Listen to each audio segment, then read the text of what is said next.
Hi, my name is Tiffany with GemFairyCrystals.com, and I'm a medium. And here is a new series called Ghost Stories in the Dark, based on actual events inspired by Stephen King.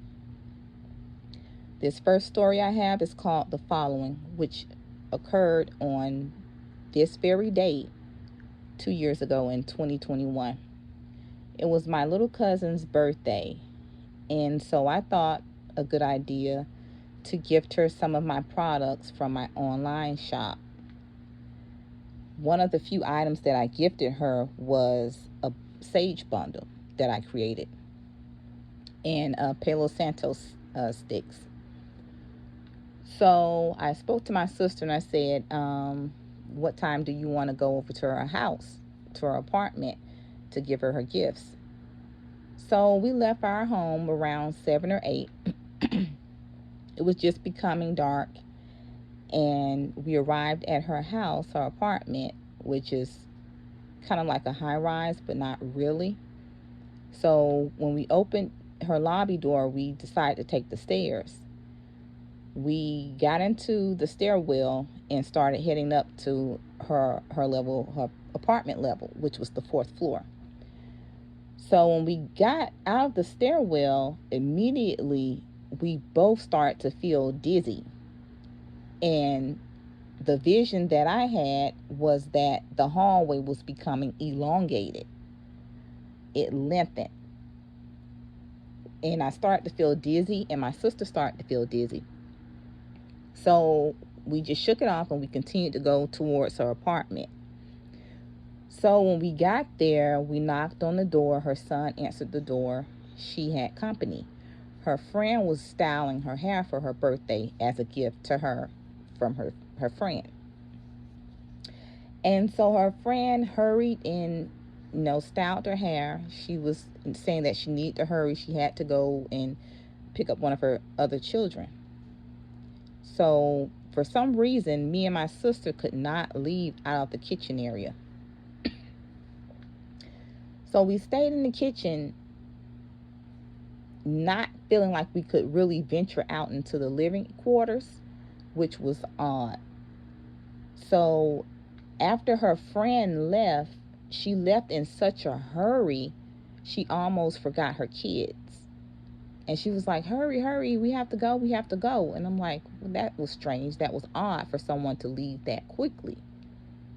And so we stayed in the kitchen. So my cousin came into the kitchen and she then started unwrapping her gifts.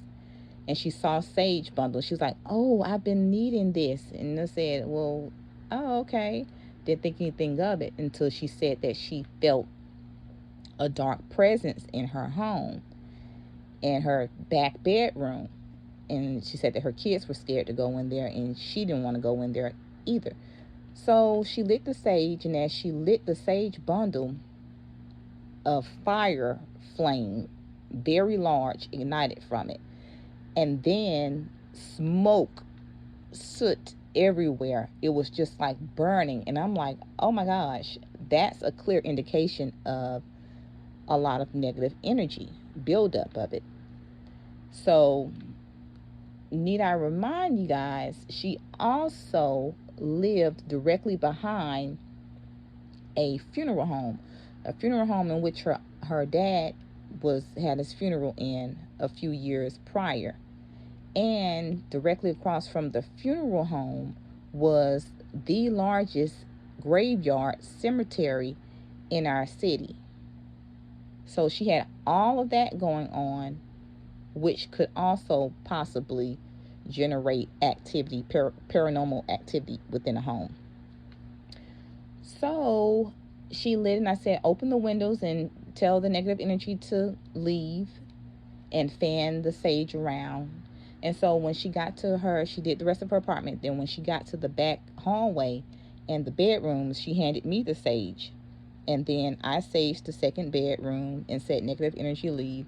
And then when we got to the third bedroom, the bedroom in question, she opened the door and I had the sage, and I'm fanning and I'm saying negative energy leave, but I'm not entering the room. I could immediately in the left corner see and sense a presence. A dark figure with red eyes was in the left corner in her bedroom, in that bedroom. So I did it real quick and said negative energy leave, and I closed the door.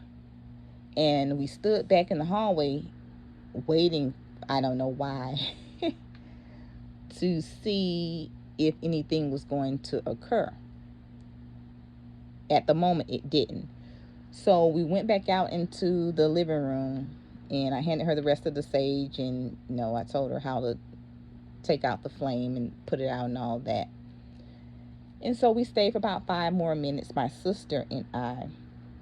And then we said, oh, well, we're going to go ahead and we're going to head on, because I believe it was a school night for the children. And so as we left, I got a funny feeling.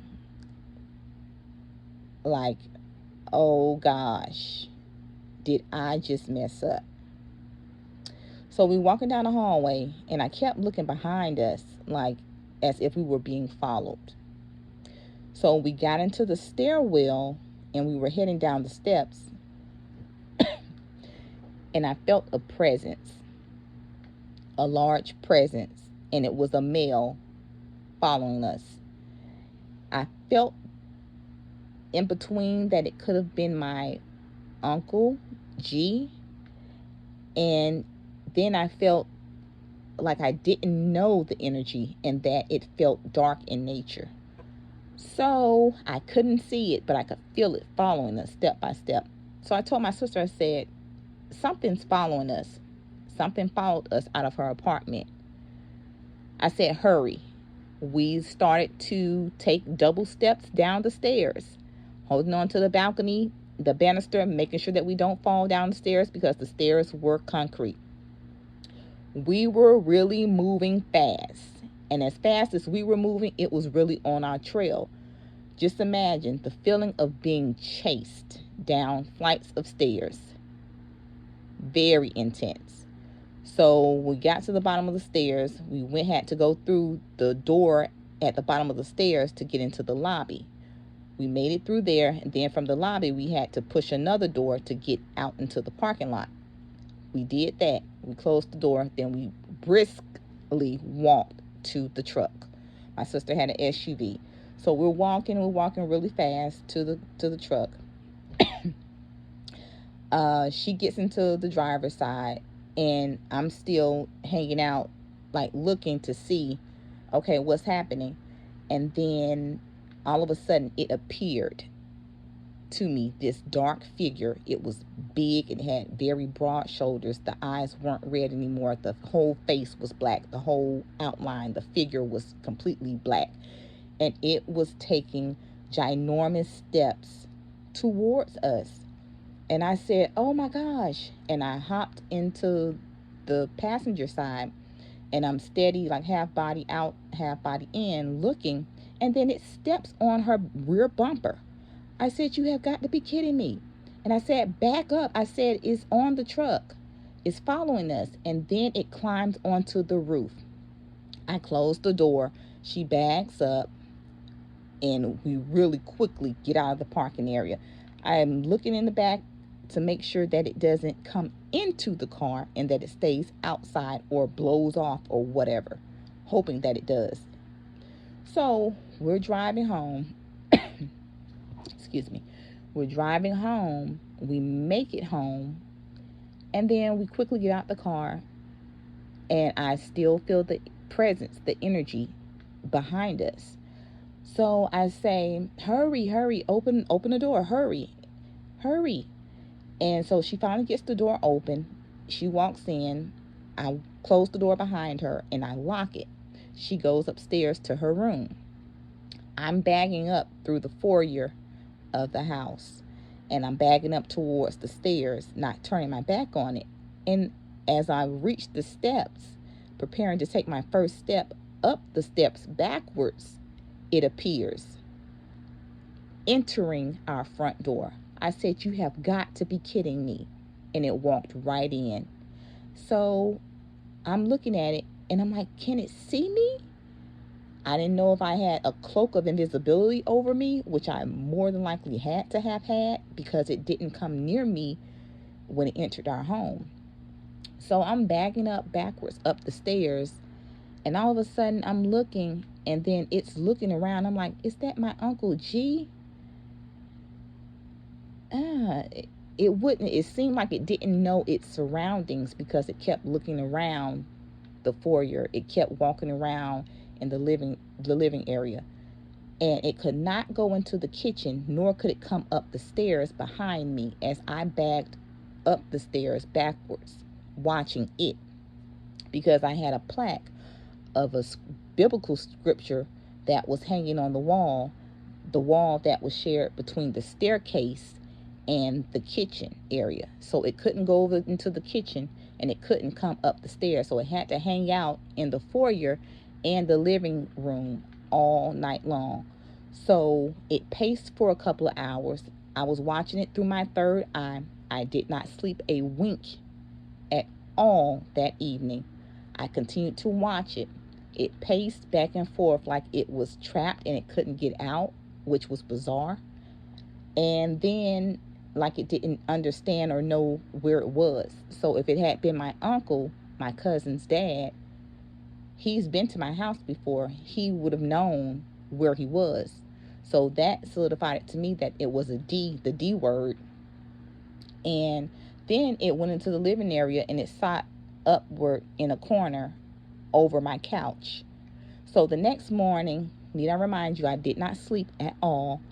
The next morning, I woke up, grabbed my white sage. The energy was heavy, it was thick, it was stifling, just like it was in her apartment. But that energy had transferred over to our home. So I lit my white sage. I opened every door, every window, and I saged the area that it was in. And I said, negative energy, leave. I commanded it to leave the house, to get out. I did the entire house. And then it felt calm. It was filled with white light. Everything was light. The energy was light within the home. And so that let me know that I got rid of it. And after removing it from the home, it never returned again. So that solidified it for me and let me know that I removed it successfully. It never returned. The end. Now, this second story that I have for you is called The Touch, the Skeleton Hand. Excuse me? Yes, it's called The Skeleton Hand. This also occurred in the year 2021. It was one night I was preparing for sleep, and everyone else was in bed. My kids, my sister, they were all sleeping. And I was the last one to get into bed and actually try to fall asleep. I just had this eerie feeling come over me. I felt like I was being watched. Our hallway was dark. My bedroom door was cracked open, but I slept with the night light burning. As my Native American great grandmother always says, to keep a light burning because negative energies and the D words cannot maneuver through the light. So I always keep a light burning. And it was after midnight. I was the only one up in the house. And so I'm tossing and turning, kept watching the clock, seeing that it's getting later and later in the early morning hours, and I just could not fall asleep. I kept looking back at the door because I slept with my back towards the door, even though the door was cracked. And I kept looking over my shoulder because I felt this eerie feeling that I was being watched. So I looked at my clock after being awake for some time, and then 3 a.m. came. I really began to feel scared out of nowhere because it was 3 a.m., which is said to be the bewitching hour. And so I had my back turned to the door. Then I closed my eyes really, really tight, the same as the little children do. I did that. And as I squeezed my eyes tighter and tighter and tighter, I could see this gray skeleton hand reaching towards me. It was bony and it was gray. And it was coming towards the nape area of my hair, which is the back hairline. And I had some hair hanging down out of my ponytail. And it's reaching closer and closer. And I can see it. It didn't know that I can see it. That's one of my gifts. And so it's steady coming closer and closer and closer to me. And as it's getting closer and closer, I'm squeezing my eyes tighter and tighter, preparing for impact. So it finally touches my hair, and my hair bounces downward. And then I jump up with my top half of my body, and I twist around to look behind me. Only there was no one there. My door was still cracked exactly how I left it. No one had opened it. So I stayed awake the entire evening. The entire until daybreak, I stayed awake. And when sunrise came, I was able to fall asleep. And when I got up, I saged my house. And I never had that experience ever again. I first thought of it to be my grandmother, but then I said if it was her, I'm not so sure if I would have been afraid as I was. So I don't know who it was, but spirits do touch you and you can feel it. And yeah, that's the end of the scary stories in the dark. And catch you next time, next Saturday at 8. Thanks. Bye for now.